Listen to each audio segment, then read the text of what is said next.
Ernakulam south railway സ്റ്റേഷനിൽ നിന്ന് Maoist മനോജിനെ ഭീകരവിരുദ്ധ സേന പിടികൂടി.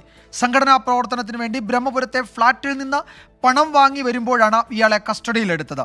ഭീകരപ്രവർത്തനത്തിന് മനോജിന് പണം നൽകിയ ബിനോയിയെയും കസ്റ്റഡിയിലെടുത്തിട്ടുണ്ട്. വയനാട്ടിൽ കുഴിബോംബ് സ്ഫോടനം ഉൾപ്പെടെ നടത്തിയ കേസിൽ പോലീസ് അന്വേഷിക്കുന്ന ആളാണ് മനോജ്. പൊതുതെരഞ്ഞെടുപ്പിന്റെ കലാശക്കൊട്ട് ദിവസം ആയുധവുമായി കമ്പമലയിലെത്തിയ സംഘത്തിലും ഇയാളുണ്ടായിരുന്നു. 14 UAPA കേസിൽ പ്രതിയാണ് സുരക്ഷാ ഏജൻസികളുടെ കണ്ണുവെട്ടിച്ച് എറണാകുളത്തെത്തിയത്. ബ്രഹ്മപുരത്തിന് സമീപത്തെ ഫ്ളാറ്റിൽ മാവോയിസ്റ്റ് പ്രവർത്തനങ്ങൾക്ക് പണം നൽകുന്ന ബിനോയിൽ നിന്ന് ഫണ്ട് വാങ്ങാനാണ് മനോജ് എത്തിയത്. മനോജ് എത്തിയതിന്റെ CCTV ദൃശ്യങ്ങളും ഫ്ളാറ്റിൽ നിന്ന് ATS കണ്ടെത്തി.